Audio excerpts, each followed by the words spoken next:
오늘 전하는 말씀은 사무엘하 2장 12절부터 23절까지 말씀입니다.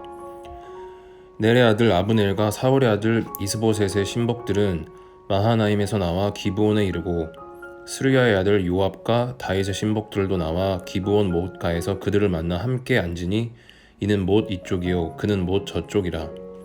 아브넬이 요압에게 이르되 원하건대 청년들에게 일어나서 우리 앞에서 겨루게 하자. 요압이 이르되 일어나게 하자 하매 그들이 일어나 그 수대로 나아가니 베냐민과 사울의 아들 이스보셋의 편에 12명이요 다윗의 신복 중에 12명이라. 각기 상대방의 머리를 잡고 칼로 상대방의 옆구리를 찌르매 일저히 쓰러진지라. 그러므로 그곳을 헬갓 핫수림이라 일컬었으며 기브온에 있더라. 그날의 싸움이 심히 맹렬하더니 아브넬과 이스라엘 사람들이 다윗의 신복들 앞에서 패하니라. 그곳에 스루야의 세 아들 요압과 아비새와 아사헬이 있었는데 아사헬의 발은 들로로 같이 빠르더라. 아사헬이 아브넬을 쫓아 달려가되 좌우로 치우치지 않고 아브넬의 뒤를 쫓으니 아브넬이 뒤를 돌아보며 이르되 아사헬아 너냐? 대답하되 나로라. 아브넬이 그에게 이르되 너는 왼쪽으로나 오른쪽으로나 가서 청년 하나를 붙잡아 그의 군복을 빼앗으라 하되 아사헬이 그렇게 하기를 원하지 아니하고 그의 뒤를 쫓음에 아브넬이 다시 아사헬에게 이르되 너는 나 쫓기를 그치라. 내가 너를 쳐서 땅에 엎드리게 할 까닭이 무엇이냐? 그렇게 하면 내가 어떻게 네 형 요압을 대면하겠느냐 하되 그가 물러가기를 거절하매 아브넬이 창 뒤 끝으로 그의 배를 찌르니 창이 그의 등을 꿰뚫고 나간지라. 곧 그곳에 엎드려져 죽음에 아사헬이 엎드려져 죽은 곳에 이르는 자마다 머물러 섰더라. 아멘. 아브넬은 이스라엘 민족의 영웅입니다.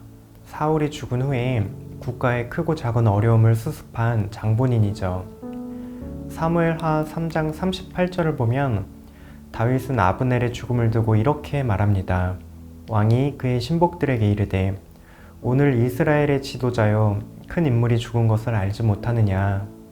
다윗은 그를 이스라엘의 지도자여 큰 인물이라고 평가합니다. 그러나 성경 전반에서는 아브넬을 어떻게 평가할까요? 사무엘하를 천천히 읽어보면 성경은 아브넬을 그리 긍정적으로 평가하지 않습니다. 왜냐하면 아브넬은 하나님 나라를 자신의 힘과 욕심을 따라서 자신의 방법으로 세우려 하기 때문입니다. 오늘 말씀이 그런 아브넬의 모습을 단적으로 보여줍니다. 아브넬은 사울의 아들 이스보셋을 꼭두각시 왕으로 앉혀둡니다. 아브넬과 사울 진영의 군사들은 지금 요단강 동편 마하나임에 진을 치고 있는데요. 그곳에서 다시 군사를 이끌고 기브온 땅으로 건너옵니다. 기브온은 본래 사울의 출신지인 베냐민 지파에 속한 땅인데요. 어쩌면 이 전투를 통해 사울의 옛 영토와 명성을 회복하고자 했을지도 모르겠습니다. 사울 왕의 최측근이었던 아브넬은 누구보다도 분명하게 다윗이 하나님이 기름 부어 세운 왕임을 알고 있었을 텐데요. 그는 자신이 마치 왕처럼 무소불위의 권력을 휘두르며 자신의 힘으로 옛 영토를 회복하고자 합니다. 그야말로 하나님 나라와 하나님의 뜻은 안중에도 없습니다. 그래서 벌어진 게 바로 오늘 말씀에서의 기브온 못에서의 벌어진 전투입니다. 다윗의 군사 12명, 아브넬의 군사 12명이 각각 대표로 전투를 벌입니다. 여기서 승리한 쪽이 전투의 승기를 잡게 되는 그런 방식입니다. 하지만 불행하게도 양쪽 24명 모두 각자의 칼로 찌른 후에 일제히 쓰러집니다. 누구도 승자도 아니고 패자도 아닙니다. 결국 이 전쟁의 승패를 가리기 위해서 모든 군사가 서로 얽혀서 싸우게 됩니다. 이 모습을 17절에서는 그날의 싸움이 심히 맹렬하더니 라고 묘사합니다. 하지만 이들은 모두 이스라엘 백성, 한 민족입니다. 동족 상잔의 비극, 형제가 형제를 죽이는 참사가 벌어집니다. 심지어 그는 다윗의 조카이자 군대장관 요압의 동생인 아사엘을 창으로 찔러 죽입니다. 이는 장차 요압의 복수심을 자극하고 아브넬 자신의 죽음을 부르게 되는 비극을 초래하는 사건이 되죠. 이러한 상황 속에서 하나님께서는 하나님의 방식으로 그분의 나라를 이루어 가십니다. 17절 후반입니다. 아브넬과 이스라엘 사람들이 다윗의 신복들 앞에서 패하니라. 전쟁은 하나님께 속하였습니다. 하나님께서는 자연스럽게 하나님이 택하신 기름 부음 받은 자를 통하여 그분의 나라를 이루어 가시도록 역사를 인도해 가고 계십니다. 그 인물이 바로 다윗이죠. 지난 토요일 말씀 묵상을 통해서 다윗은 하나님의 뜻을 구하기 위해서 항상 기도하는 사람으로 나옵니다. 말씀대로 하나님의 뜻대로 주님의 나라가 이루어지기를 간절히 기도하는 자가 바로 다윗입니다. 오늘 말씀을 통해 우리의 모습을 함께 돌아보면 좋겠습니다.